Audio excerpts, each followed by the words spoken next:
Welcome in, everyone, and I have a special treat for you. It's our weekly main show with just me, pre-recorded with a 10-page show sheet of information. Doesn't that sound great? We're going to talk about everything from week 15, focus on a dynasty angle, and I have a lot of news, a lot of takeaways, so much to bring you guys. But we're in it for the long haul, so I'm going to try to keep the pacing relatively medium here. And of course, if you like the video, make sure to like, comment, and subscribe to the channel. Hit the notifications bell so you can be notified about future content. And with that said, let's jump into our first piece of news. Wish I had a sound drop there.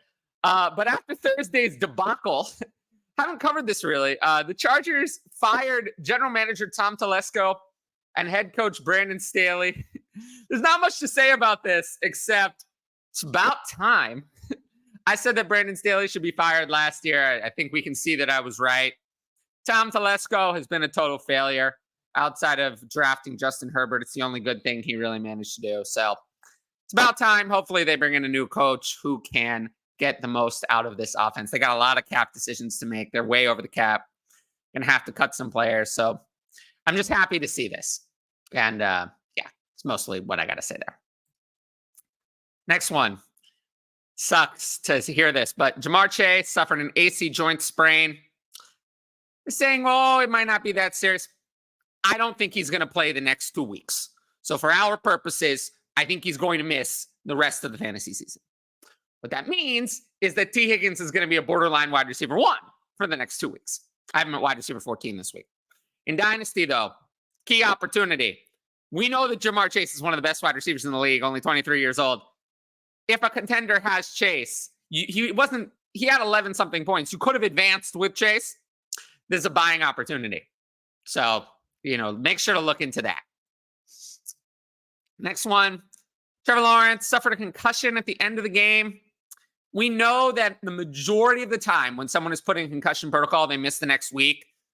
I'm leaning that he misses week 16. We're going to have to see. It's a critical game for the Jaguars, but he has a concussion, so he might miss the game. So if he does, CJ Beathard will start, and that'll be bad. Next one, Will Levis, sprained ankle. It looked a lot worse than it really is. Apparently, it's a high ankle sprain, nothing out of the ordinary in severity. It looked horrible, but then he was able to walk off.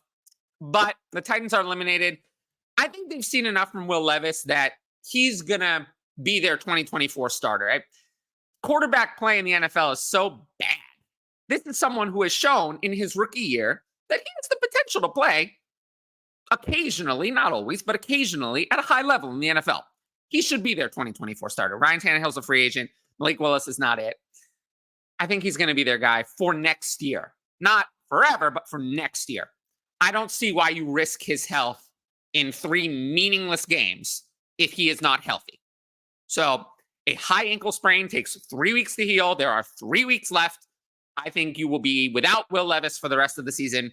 So plan accordingly. Ryan Tannehill, we know that he runs a little. He's fantasy viable when he plays. So, he's someone who might be a target on the cheap in Superflex Dynasty if you can still trade in your playoffs. But Will Levis, I don't expect to play the rest of the year. Now, I talked about this one on 5 takeaways yesterday. Make sure to watch that. It's doing really well in the algorithm. Really, really well. And I appreciate everyone who watched it or, who will watch it. But this one, Keaton Mitchell's knee injury is a season-ending ACL tear. And giving the timing, it sucks. It just sucks. That's really all I have to say. In terms of start-sit, which I didn't talk about yesterday, but I'll talk about now. The Ravens play against San Francisco. So even with, Mitchell out, I only have Gus Edwards like RB 32. I'm not super interested. And Justice Hill is way off my radar. The Steelers benched Mitch Trubisky for Mason Rudolph. How bad must Mitch Trubisky have been if they benched him for Mason Rudolph? Essentially what that means is it makes it hard to play any Steelers this week. With Mason Rudolph as the starter. I have Deontay Johnson at wide receiver 34, George Pickens at 46. It's hard to play them Mason Rudolph, I have dead last, below Trevor Siemian in my quarterback rankings. So, yeah, it sucks. Kenny Pickett's probably going to be their guy next year, like it or not, unfortunately. They're not going to have access to a better option. So, we'll have to see. Zay Jones, hamstring injury. Kind of went under the radar. I haven't heard people talking about it. He also has a court appearance this week for domestic violence issue. I think that was yesterday. I'm not 100% sure. But either way, I think with all that going on, I don't see Zay Jones being able to play this week. So that means that, and if there's no Trevor Lawrence, Parker Washington will get some more snaps, but I'm not going to be playing him. Could be a big day for Evan Ingram, who has been stepping up in the absence of Christian Kirk, and now possibly Zay Jones. Sky Moore placed on injured reserve. It's not like he was doing anything when he was there. So I think Sky Moore is finished. I think we've seen the Chiefs. Rashee Rice is their guy. Travis Kelce, I don't know. But they're going to need to add 2 wide receivers. I hope Travis Kelce returns for next year because honestly, they need him. But if he doesn't, they have Noah Gray to fill that spot. But they're going to need to add 2 wide receivers because Sky Moore, Kadarius Toney, Marquez Valdez-Scantling, these other guys, you cannot have an offense with these players, Justin Watson, playing significant snaps. It just won't work. It won't work. And actually, I kind of missed this morning. It kind of went under my radar, but the Falcons will start Taylor Heineke in Week 16. For me, I think it's just very clear that the Falcons' 2024 starter is not Desmond Ridder or Taylor Heineke. I think that they are top of the list for an outside acquisition. Be that, I think first choice for them would be Justin Fields. I think Justin Fields can run the offense, whether it's Arthur Smith or not, can run, especially if it's Arthur Smith, can run the offense that Arthur Smith wants the best. If Arthur Smith is gone and they bring in someone else, maybe Kirk Cousins would be on their list. But they're not going back to these guys. Taylor Heineke, I think, gives them a better chance to win than Desmond Ridder, I guess. And with Taylor Heineke in, I'm slightly more interested in Drake London. Kyle Pitts is completely off my radar. And Bijan Robinson, that really has nothing to do with who's starting at quarterback. I have concerns about him no matter who's starting. But I think it's a slight upgrade for Drake London specifically. So I do appreciate everyone for listening to those little intro segments, the news, injuries, all that.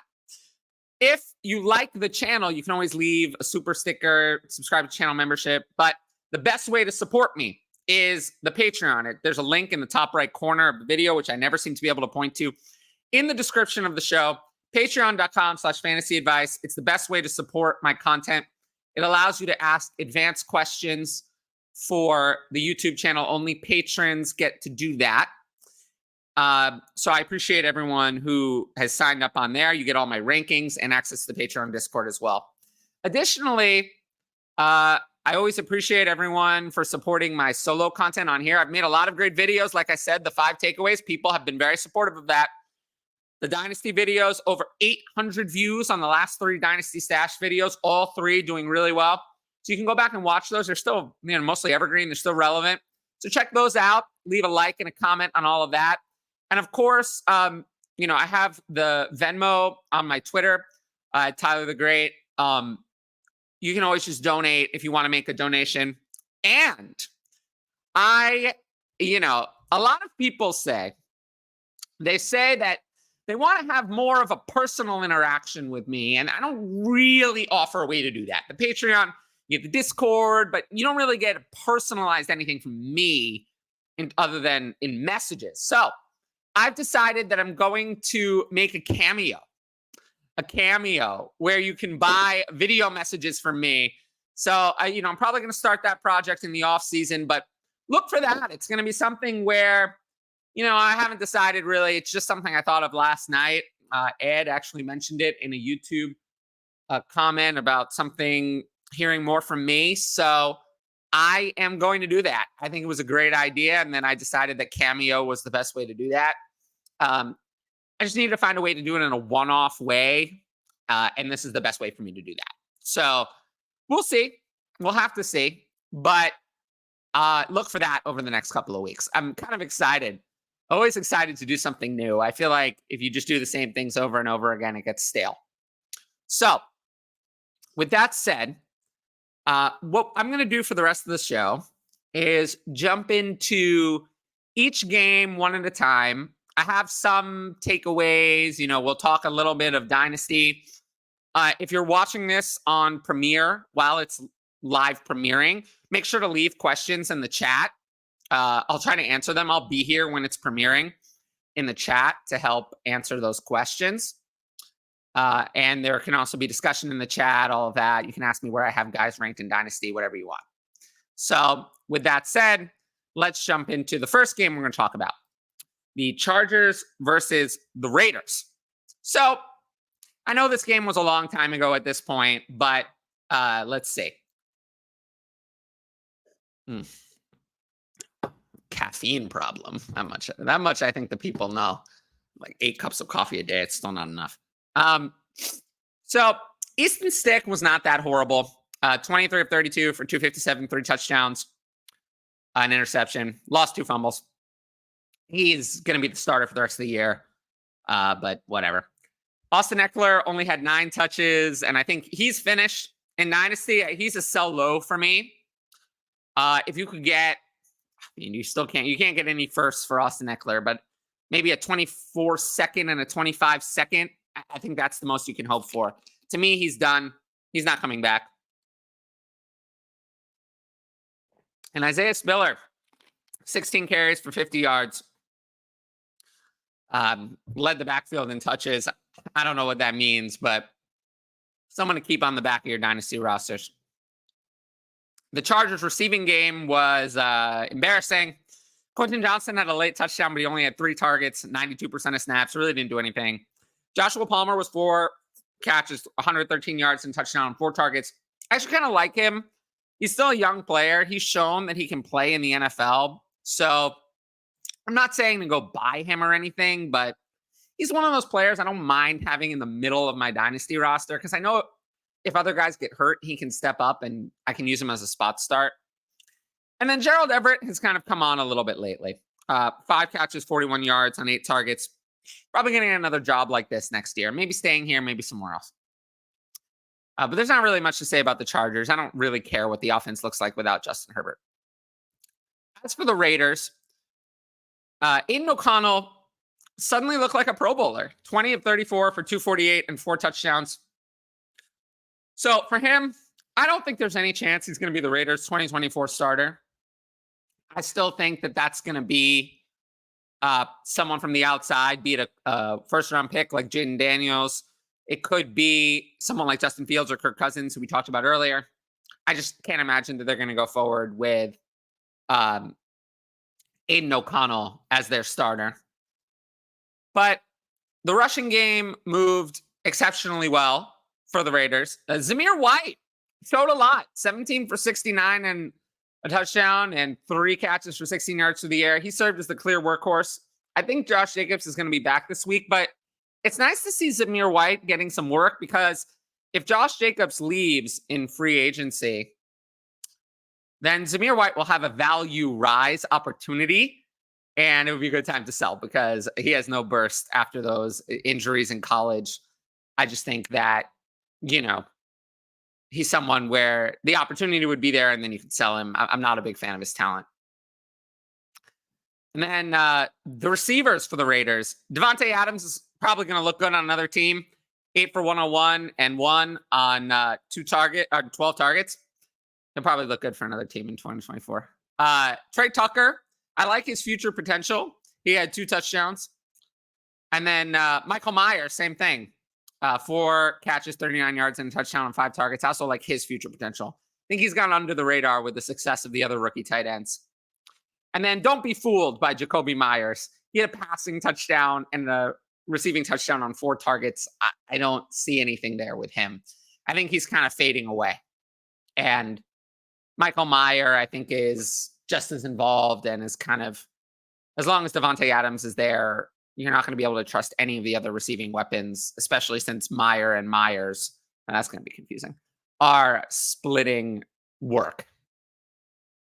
Now, let's move into the Vikings versus the Bengals. So, Nick Mullins was fine. For Dynasty, we don't really care about him. If you need a spot start next week, you can. But I think the big thing from the Vikings side of the ball was Ty Chandler. 23 carries, 132 yards and touchdown, 3 catches for 25 yards, 81% of snaps. He dominated the backfield, looked better than Alexander Mattison has all season. Now, it's important to note, Ty Chandler turns 26 in May. He is not a young player, even though he just came onto the radar. This is someone that's an easy sell. If you get any second for Ty Chandler, I'll take it. I don't believe in him at all. Alexander Mattison to me is dead as well. Just kind of a roster clogger at this stage. So Ty Chandler, any second, I'll sell him. As for the Vikings receiving options, they all got there. Addison had 6 catches for 111 yards, 2 touchdowns, 6 targets. Justin Jefferson, 7 catches for 84 yards and 10 targets. TJ Hawkinson, 6 for 63 on 7 targets. They all got there. So I think I'm just hoping they have a good quarterback next year. I'm hoping it's someone. Kirk Cousins coming back is the best case scenario, but I'm hoping it's someone decent. As for the Bengals, we talked about Chase leaving with the injury. Jake Browning is playing his way into at least a solid backup contract. 29 for 42 for 342 yards, 2 touchdowns and an interception. He looked good. He looked good. I'm not going to lie. And then as for the running game, I think this is the most interesting thing to talk about. Joe Mixon, 10 for 47 and a touchdown and 3 catches for 14 yards, 70% of snaps. Chase Brown, 7 carries for 23 yards and 3 catches for 28, 19% of snaps. Again, Chase Brown, I think, is someone when Joe Mixon leaves is going to have a value spike. I don't see that he's going to really hold down a starting job, but I do like him as a player. I like him as a talent. So someone who's good to have on the back of your dynasty rosters. You always want to have these running backs on the back of them. And then once they become worth like a second round pick or more, that's when you sell. You got to get that second, and you accumulate those seconds to get like higher pedigree players. And then as for the Bengals receiving options, with Chase leaving injured, T. Higgins had that like rollover catch, one of the best touchdowns I've seen in my lifetime. But it was still only 4 catches, 61 yards, and 2 touchdowns and 8 targets. I think with Chase out, he's going to be even better. Like I said, I have him wide receiver 14 this week, and I'm all in on him this week. Tyler Boyd seems to be falling off the radar. And then Tanner Hudson had 5 catches for 49 yards on 5 targets, but don't be fooled. He only had 36% of snaps. 4 tight ends play for the Bengals. Cannot trust Tanner Hudson, even though he is the lead tight end, I guess, in this mess. Next game, Steelers versus Colts. The Steelers, the offense is completely broken. Wasn't just Matt Canada. Mitch Trubisky, like I said, benched for Mason Rudolph. The entire rushing game was horrible. Najee Harris was particularly bad. 12 for 33 on the ground. He was punished for his lost fumble. No receiving production. Jalen Warren was a little bit better. 10 carries for 40 yards and 5 catches for 28 yards. 69% snap share. I believe that's one of his highest snap shares ever. The receiving, so yeah, it was bad. In Dynasty, I prefer Jalen Warren over Najee Harris, although they are still close for me. The receiving game for the Steelers was pretty anemic. George Pickens had a temper tantrum. Deontay Johnson was better. 4 catches for 62 yards and a touchdown on 6 targets. Pickens had 7 targets, only had 3 catches for 47 yards. George Pickens, I don't know. I mean, someone's not going to be there. Like, I don't know who's more angry, Deontay Johnson or George Pickens. They both seem to not be happy here. I honestly don't know anymore. And Pat Freiermuth is being wasted. 3 catches for 16 yards on 4 targets. I don't know if he's ever going to get back to that production he had with Ben Roethlisberger in his rookie year. And then as for the Colts, the 2 players you really wanted to play left early. Michael Pittman with a concussion on that brutal hit. Zach Moss with an arm injury. The big takeaway is that this offense would look amazing with Anthony Richardson, and Shane Steichen is an offensive genius. Gardner Minshew was 18 of 28 for 215 yards and 3 touchdowns. He might be a bridge starting job next year. I don't know where exactly that would be, but I wouldn't be surprised if Gardner Minshew gives you 5-6 starts next year. So he's keeping his Superflex Dynasty value alive. And then I think, both Tyler Goodson and Trey Sermon split touches after Zach Moss went down. But given reports that I've heard about the Colts, I actually expect both Jonathan Taylor and Zach Moss to play this week. Jonathan Taylor, I'm fairly confident. Zach Moss, I'd lean that he plays, which means that Tyler Goodson and Trey Sermon are relevant. As for the receiving offense, Michael Pittman went out, and it just wasn't the same. Now, I am a little concerned about Josh Downs. Even though Michael Pittman was out, Josh Downs still only had 3 catches for 19 yards on 58% snaps. The usage was not there. I'm a little worried that Josh Downs, especially once Anthony Richardson comes back and runs more, that Josh Downs is just not going to be able to ever be consistent in this offense. I'm not going to drop him too far in Dynasty because he's a talented player, and I want to keep talented players on my roster. But it's telling that Alec Pierce is running 97% of snaps and that DJ Montgomery just came in, and they didn't adjust the game plan to give Josh Downs more snaps. They just played DJ Montgomery in Michael Pittman's role. So, yeah, I didn't like that. Montgomery scored a touchdown, had more yards than Downs. I don't know. And as for the Colts tight ends, they missed Jelani Woods because Will Mallory, Drew Ogletree, Mo Alley Cox, and Kylan Granson all get work. And that means you can start none of them ever. Moving to the last Saturday game. Broncos versus Lions. Russell Wilson, he was bad, but I think it's pretty clear that he's been better overall this year. He's been better overall, and that he is going to keep his job. They're not replacing Russell Wilson. He's going to keep his job, and he's going to be the Broncos' 2024 starter. He's still their franchise quarterback for now. As for the backfield, I'm concerned. Javonte Williams, 12 carries for 27 yards, 2 receptions for -7 yards, 48% snap share. Samaje Perine, 6 carries for 37 yards, 1 catch for 11, 39% of snaps. Jaleel McLaughlin had a few touches.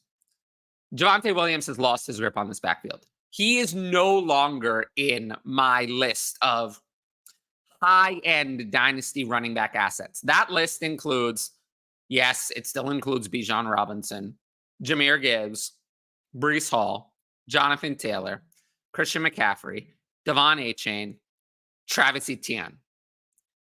And, after that, you get to, I have to think about it. Is Kenneth Walker on that list? Maybe. But Zach Charbonnet still looms, Saquon Barkley, Kyron Williams, Rashad White. But, Javonte Williams is not anywhere near that top group. He's in that group of running backs, that middling running back group that I just do not invest in, do not want, and I will not have any more Javonte Williams because I would prefer the wide receivers in this range. Like, if I could trade Javonte Williams for, I don't know. It's hard. I mean, it's hard to trade him because there's not a lot of players in that range, but I mean, the days of trading Javonte Williams for Rashee Rice are over, but if I could trade him for Tank Dell, I still would. The injured Tank Dell. I don't know. I'm just not that interested in Javonte Williams. And I'm worried that they're going to bring in a running back to replace him because he's on the last year of his deal in 2024. Kind of moving on from Javonte Williams. And the receiving game, Marvin Mims, 42% of snaps. No stats. I just think it's not going to happen. I don't know why. I don't know what the problem is, but I just don't see it. So I think Jerry Jeudy is going to be on a different team next year. Clearly, Russell Wilson prefers Cortland Sutton. Marvin Mims, they drafted. They're going to give him another chance. I think they're going to bring in some other guy to play that Jerry Jeudy role. But it's Jerry Jeudy, I think other teams would value. I think there are still teams that would pay a second, maybe a third round pick for Jerry Jeudy. And, the Broncos clearly don't even value him.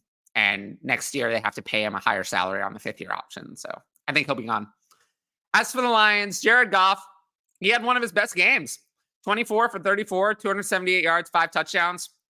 Running game delivered. Snaps were split almost evenly. But Jahmyr Gibbs was the better player. More receiving usage. Routes run, although Montgomery edged him out in snaps, 52% to 48%. But Jahmyr Gibbs, he's challenging for Dynasty RB1. If David Montgomery didn't exist, I think Jahmyr Gibbs would be the Dynasty RB1. That's the only thing holding him back. And then the Lions receiving option, Sam Laporta, 5 catches, 56 yards, 3 touchdowns. He's easily the Dynasty tight end 1 and has been for a long time. But now it's not even close. And then Amon-Ra St. Brown, 7 catches for 112 yards and a touchdown on 9 targets. He's, a top 5 Dynasty wide receiver. Now, Jameson Williams, the fact that 4 catches for 47 yards on 7 targets is a cause for, and 68% snap share, is a cause for celebration, is genuinely terrifying. It's his best game of his career, target-wise and reception-wise. So that's the best game of his career. He is, and there are still people, delusional people, who say that Jameson Williams is going to be a star player in the NFL. No, if he was going to be a star player, it wouldn't have taken him until almost the end of year 2 to have a game with 4 catches. He's not going to be a star player. He might be okay, but he's not going to be a star player. That is not going to happen. Ignore the delusional people on Twitter who can't let go of their take lock. It is what it is. He's stuck here. He got stuck on a team with a top 5 Dynasty wide receiver and the Dynasty tight end 1 who came in and immediately usurped him and never is going to let that role go. So, sucks for him, but Jameson Williams is nothing more than a deep threat, an ancillary piece, and he's just not it. Not to say that he's a bad player, but we're not talking about a top 30 Dynasty wide receiver. He's not even in that range. So, yeah, sell him to the delusional truther in your league. I posted a thread about Jameson Williams on Twitter. I was raked over the coals. These people are so delusional. It's like they prefer watching someone run fast over scoring fantasy points. I would prefer to score fantasy points personally. Jets versus the Dolphins. I'll ignore the Jets. Nothing to talk about. They're not worth my time. Zach Wilson left the game. Trevor Siemian replaced him. I don't care how the Jets did. They all sucked. They're a waste of my time. I'm looking forward to Aaron Rodgers playing next season, but nothing to talk about with this iteration of the Jets. As for the Dolphins, Tua was good. Don't downgrade him because the fantasy points weren't there. Raheem Mostert has had a ridiculous number of rushing touchdowns. The regression has not gone Tua's way, but he was 21 of 24 for 224 yards and a touchdown. He was good. The Jets offered no resistance. What was Tua going to do? There was not going to be a lot more passing output. He played well. Don't downgrade him because the fantasy points weren't there. In Dynasty, the regression is going to turn around. You saw that this year with the Jaguars, with Travis Etienne's rushing touchdowns being turned off. The regression will turn around for Tua. I'm not worried about someone who's playing this well, especially executing well in a game without Tyreek Hill. As for the backfield, Raheem Mostert still leads the backfield. 54% of snaps, 15 carries, 2 touchdowns. Devon Achane was fine, but he only had 39% of snaps, 9 carries, and 3 receptions. It sucks, Sucks, but I think there are better days ahead for Devon Achane. As for Jalen Waddle, he stepped up without Tyreek Hill. 8 catches for 142 yards and a touchdown on 9 targets. Rest of the receiving game didn't exist. It's a shame because I do think Jalen Waddle could be a fantasy wide receiver 1 on a different team, but it's not happening right now. So we'll have to see what happens, but this just shows why Jalen Waddle is still valued very highly in Dynasty. It only took 1 game with Tyreek Hill being out for him to just start crushing everything. Now, let's jump into the next one. Giants versus Saints. I think it's time to admit that the Tommy DeVito experiment may be coming to an end. 20 for 34 for 177 yards passing, took 7 sacks. It is what it is. He's probably just the Giants' backup next year to Daniel Jones. Now, Saquon Barkley. 9 carries for 14 yards, 2 for 23 receiving. If you told me that the Giants would not be having Saquon Barkley back, I wouldn't be surprised. I just think they want to move on. I think it's time to kind of reset. I really hope they don't just put another franchise tag on him. That would kind of suck. But either way, Saquon Barkley's kind of fading out. He's not in my Dynasty high-end asset range either. He's not included in those 7 running backs. He's definitely not one of those. So he's moved out of that range as well. And then as for their receiving options, I think it's pretty clear that Wan'Dale Robinson has passed Jalen Hyatt. Hyatt had nothing on 3 targets. Wan'Dale Robinson caught all 4 of his targets for 25 yards. He outsnapped Hyatt. if you want a young Giants wide receiver to target, it is Wan'Dale Robinson, not Jalen Hyatt.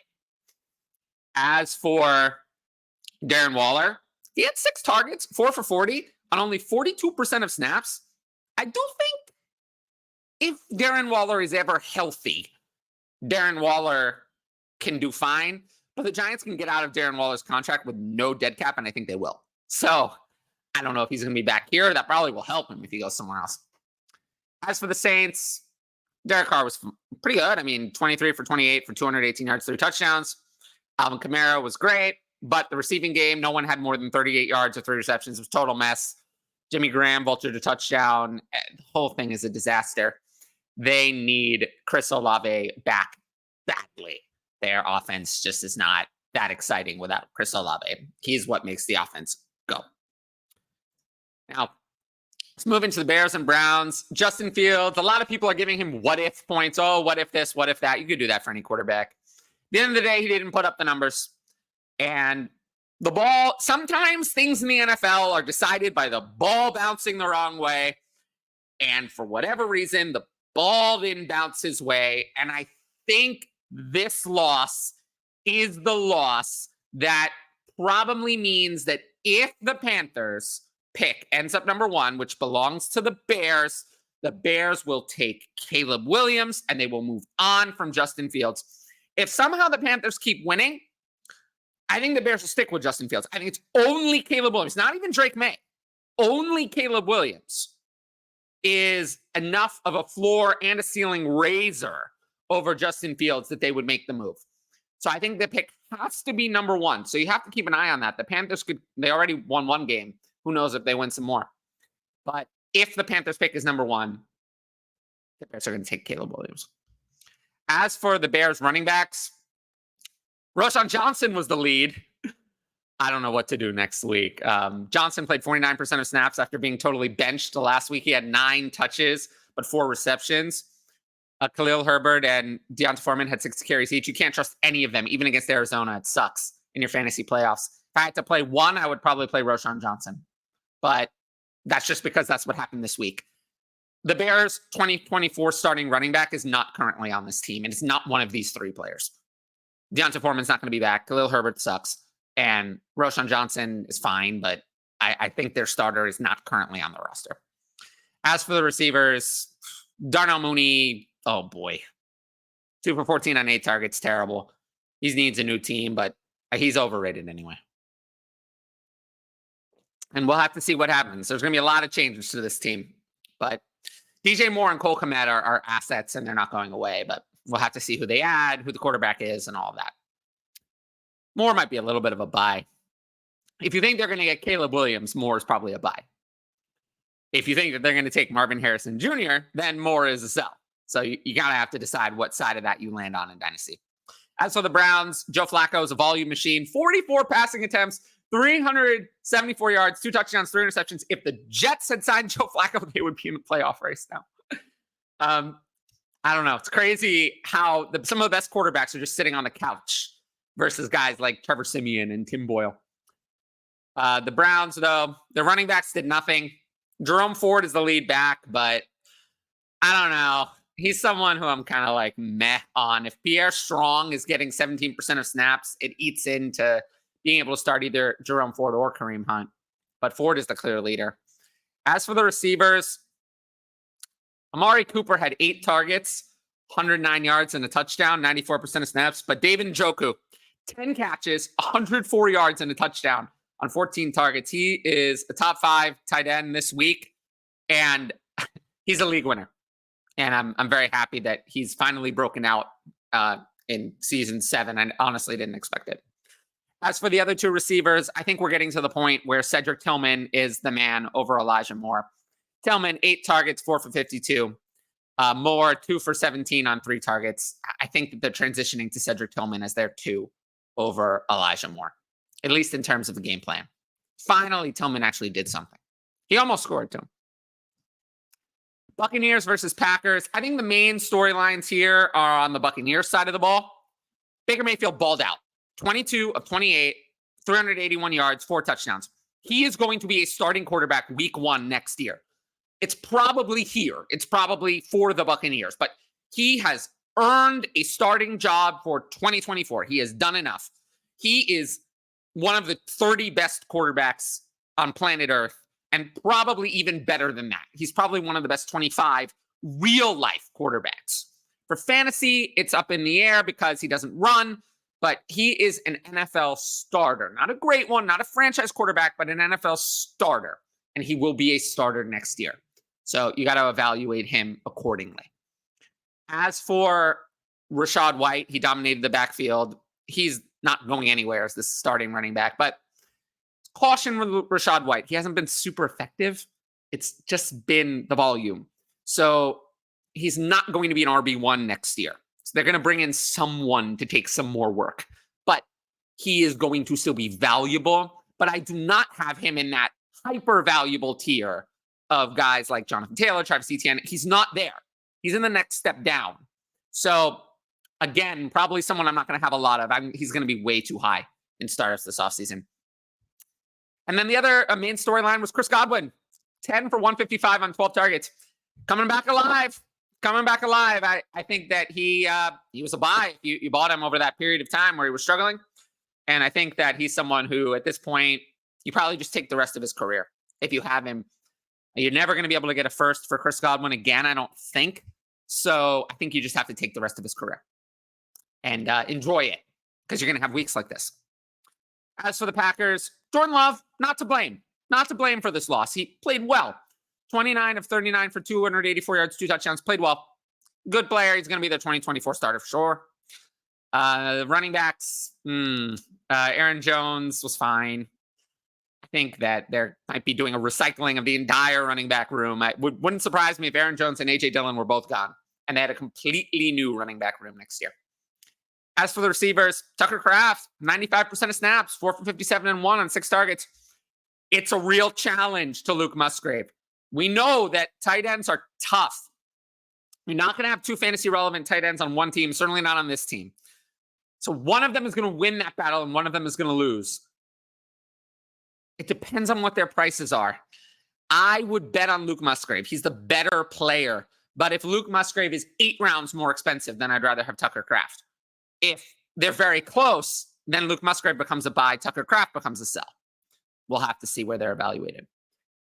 As for the other receivers, Jaden Reed left with a toe injury, but he had 6 for 52 and 1 on 8 targets on just 42% of snaps. Jaden Reed is their wide receiver 1. Dontavian Wicks had 6 catches for 97 yards on 7 targets. And then Romeo Doubs was just 3 for 30 on 3 targets. I think that they miss Christian Watson. I think in their ideal world, Jaden Reed is actually their wide receiver 1. Then Christian Watson. And then Romeo Doubs and Dontavian Wicks are playing like those behind roles. But I think you could find anyone to play those roles. It's Christian Watson and Jaden Reed who have special roles that you can't just replace with someone else. So I think those are their top 2 wide receivers. They're the ones they're scripting plays for. So, yeah, those are if Dontavian Wicks is someone you can get like a third for him, I would just move on. I'm not seeing it as a long-term asset. Let's move into the Texans and the Titans. Texans offense, not much to talk about. With Case Keenum, no Tank Dell, no Nico Collins. I think it's very clear that, we don't really care too much about passing offense. The only thing is that Noah Brown, 8 for 82 on 11 targets and a touchdown. He's the wide receiver to start if everyone remains out. The other thing is, if you're looking in the stash range, Xavier Hutchinson played 84% of snaps and John Mechie just 10% of snaps. Hutchinson has passed Mechie on the depth chart. So if you're looking for a deep stash on this roster, it's Xavier Hutchinson, not John Mechie. As for the backfield, Dameon Pierce had 5% of snaps and Devin Singletary had 75% of snaps. Singletary had 26 carries and 4 catches. So Singletary's the starter. I think he might be a starting running back next year, potentially here. That would be the best thing is if he just resigns here. And Dameon Pierce is totally finished. As for the tight ends, Will Levis suffered a devastating leg injury.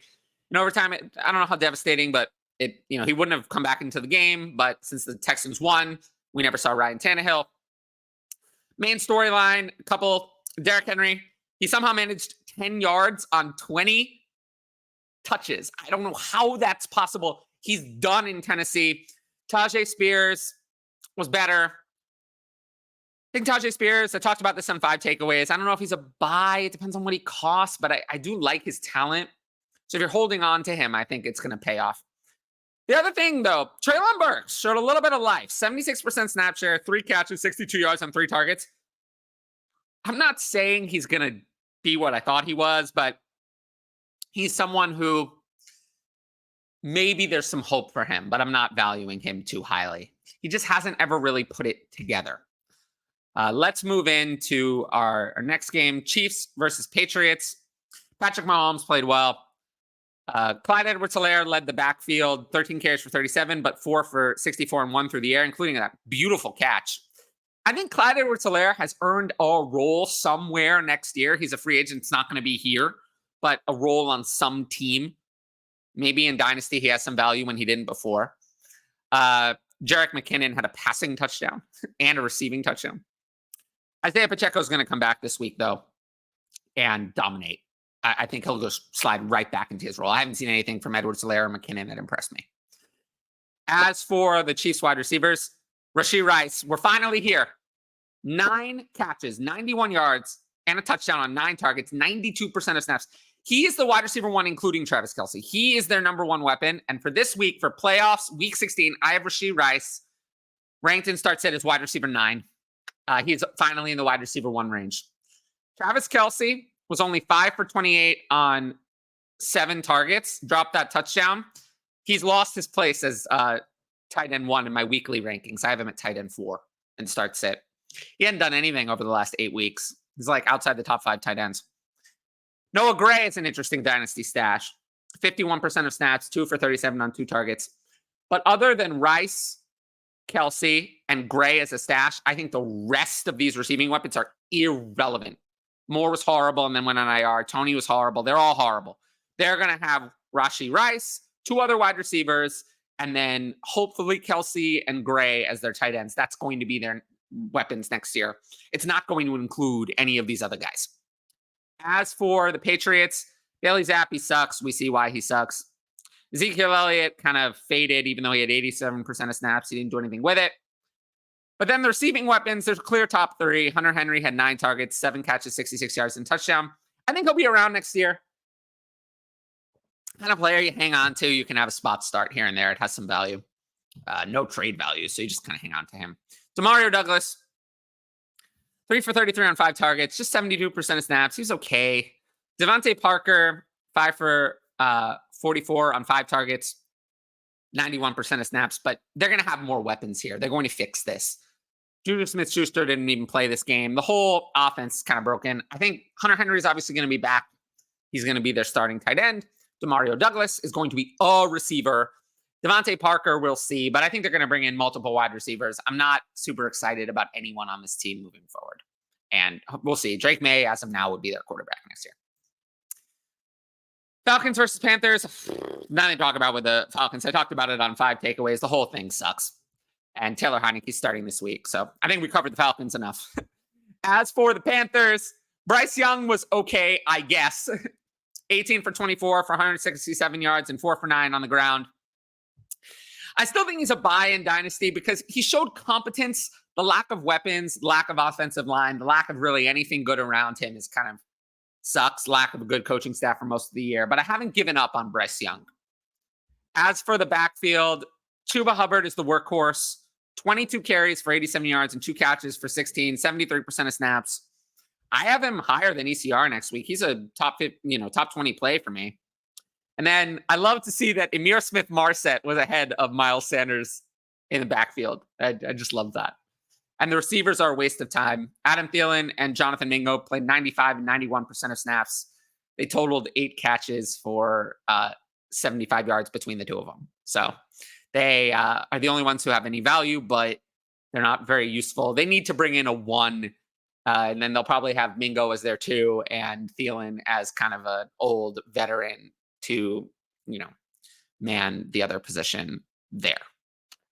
I do appreciate everyone for sticking with me throughout this very long video, and for all those leaving comments in the Premier chat. I also appreciate that.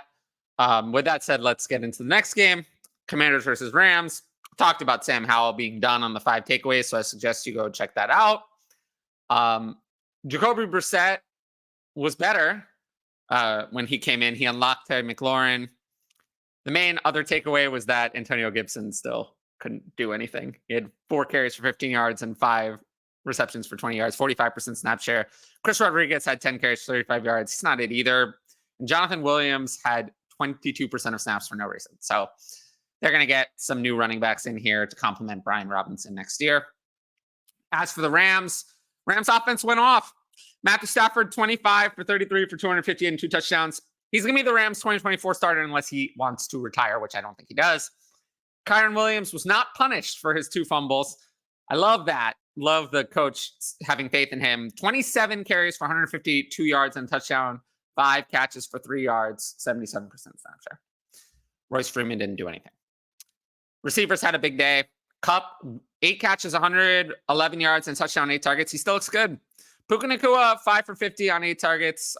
Slowed down a little bit, but he's still a high-end dynasty asset. And Davis Allen still had 35% of snaps, even though Tyler Higbee was back. He's a nice stash, just to keep in mind on the lower end that I talked about in my last stash video. 49ers versus Cardinals. Brock Purdy, 16 for 25 for 242 and 4 touchdowns. I don't know. I mean, should he be a dynasty quarterback 1? Probably. But he's a high-end quarterback asset, the last high-end superflex quarterback asset.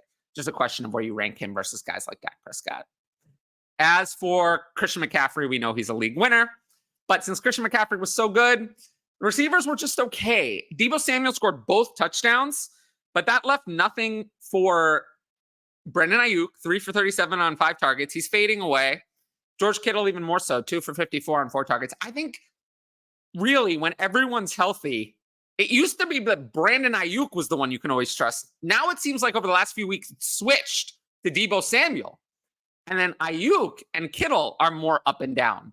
The real problem is that Christian McCaffrey is so dominant that when he is this good, he can't also have Deebo Samuel, Brandon Ayuk, and George Kittle all be good on the same weeks. And when one of them catches 2 touchdowns, sometimes there's nothing left for the other 2, as what happened here. So, yeah, I love the talent of all these guys, but in Dynasty, it's a little concerning. I've never had any George Kittle, and Brandon Ayuk has always been my target. But I don't know. Would Brandon Ayuk be better on a different team?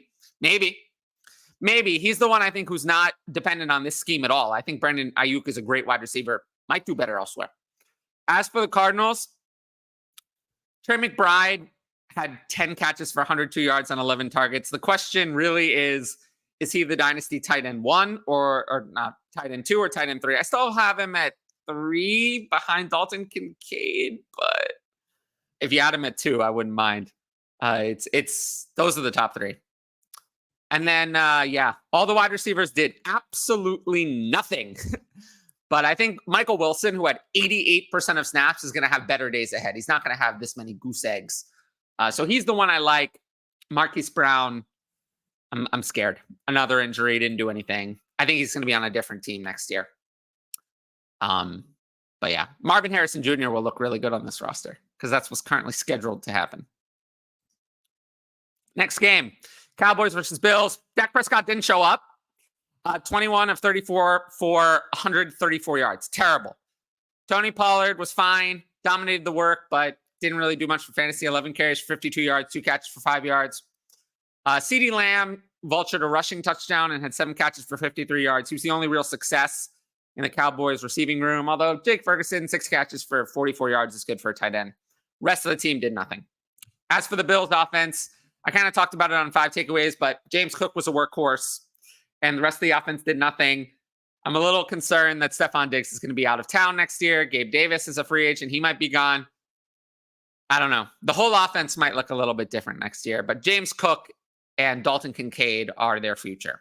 And we'll see what else they put around Josh Allen, who somehow had 94 passing yards in a game they dominated. Very, very, very strange. Ravens versus Jaguars.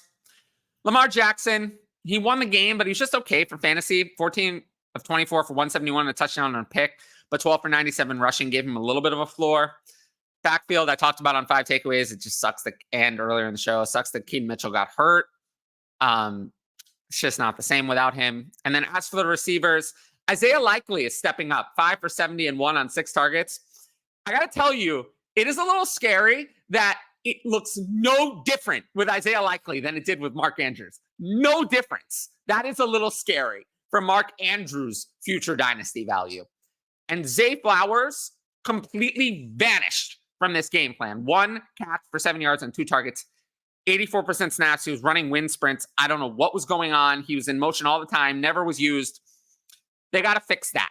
They got to fix that because they're not going to be able to win every game without getting Zay Flowers involved. So that would be my suggestion.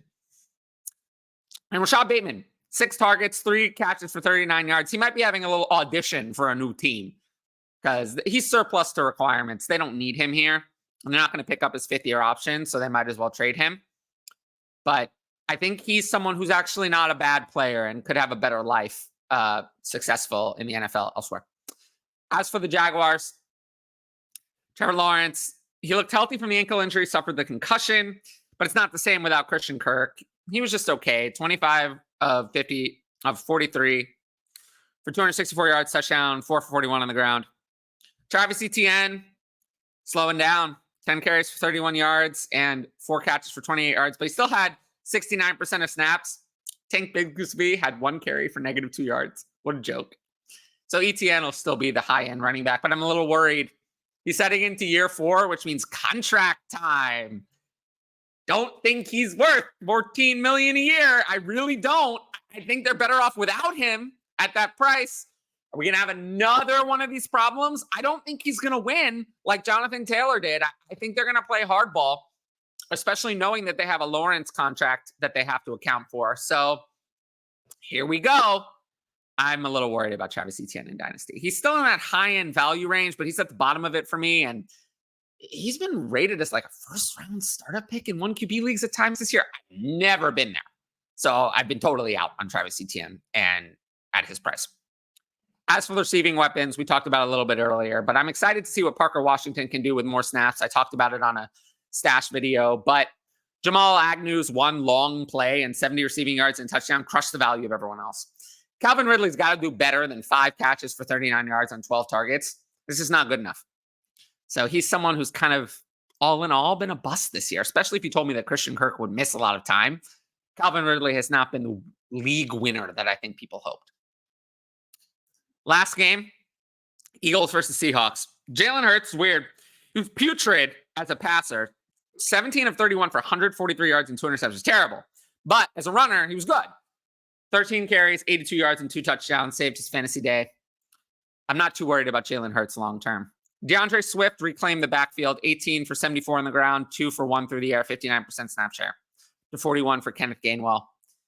Unfortunately, none of the receiving weapons did much. It kind of feels like they should be getting more. I mean, A.J. Brown, 5 for 56 on 8 targets. Devonta Smith, 5 for 50 on 5 targets. Dallas Goedert, 4 for 30 on 9 targets. They were all just okay. A little concerning, but it just goes to show you that in this offense, all 3 of them can't be good at the same time. And you have games like this where you have high expectations and they don't deliver. So it is what it is. I'm not worried about A.J. Brown or Devonta Smith in Dynasty. Dallas Goedert, I've never been in on because it's clear he's 3rd in the pecking order on a non-high pass volume team. So, yeah. As for the Seahawks, Drew Lock won the game, 22 of 33 for 208 yards and touchdown, but I think Geno Smith is back next week. I still think Geno Smith is a better quarterback, so I expect Geno Smith to be the starter, but maybe Drew Lock earned himself some money as a backup elsewhere. As for the backfield, Kenneth Walker reclaimed the backfield, and he looks way ahead of Zach Charbonnet. Kenneth Walker, 19 carries, 86 yards and a touchdown, and 3 catches for 26 yards, 56% snap share. Zach Charbonnet, just 4 carries for 16 yards, no receptions, 44% snap share. I am so pissed at Pete Carroll because I think that Zach Charbonnet is a good player, but Kenneth Walker is a better player. Kenneth Walker is a better running back. I think Zach Charbonnet could have been a starter elsewhere. We're not going to get to see it. I do not think that Zach Charbonnet is going to pass Kenneth Walker. That is not going to happen. If Kenneth Walker gets hurt, Zach Charbonnet might play ahead of him. But As long as Kenneth Walker is healthy, he will be the starter. He is going to be the starter. It is not going to change. So you have to keep that in mind. Zach Charbonnet is someone you got to value him relatively highly, even though you know you're never going to be able to play him. I don't know. It's just the dynasty situation that I cannot stand. So it is what it is. But it sucks. If he had gone to another team, he would have been the starter on like 10 other teams this year pretty easily. And speaking of guys that they're wasting, JSN, 4 for 48 and 1, including that amazing touchdown, game-winning touchdown, but only 4 targets, 69% snaps. It's not good enough. Tyler Lockett looks washed. 3 for 21 on 8 targets, washed. 75% of snaps. This has got to change. JSN needs to be playing 90% of snaps. He is a better player than Tyler Lockett today. I still think DK Metcalf is excellent. He looked really good. 2 great catches on that near the end of the game. There's nothing wrong with DK Metcalf. I still think he's a better player than JSN right now. But JSN is their second best receiving weapon. He needs to be playing 90% of snaps. Tyler Lockett is washed. Washed. He has not looked good over the last 10 games, really for most of this year. They need to fix it and fix it immediately. Otherwise, they will not make the playoffs. They need to fix it. And then the last thing, Noah Fant, I do think in the games where Drew Lock has played, he's gotten involved. In Dynasty, I hope you haven't forgotten about him because on a new team, I actually think he could do okay. So if he's somehow on waivers in your league, even after my Dynasty stash video, I would add him. But the main takeaway from the Seattle receiving core is that I want to see more JSN. So as for this long video, I appreciate everyone who stuck with me through all of it. If you like the video, make sure to like, comment, and subscribe to the channel. And of course, hit the notifications bell so you can be notified about all of my future content. If you've been here in the Premiere chat, I appreciate everyone who's left questions, had discussion, and all of that. And I really enjoyed this format. Maybe I'll bring this back on weeks where I have no co-hosts. Of course, make sure to check out my solo content, all the Dynasty videos. They're all doing great on the channel, so I appreciate everyone's support for that. And of course, the Patreon at patreon.com/fantasyadvice. You can find it in the top right corner and in the description of the show. But until next time, I want to say that I appreciate everyone for watching, and I will see you all later. Peace out.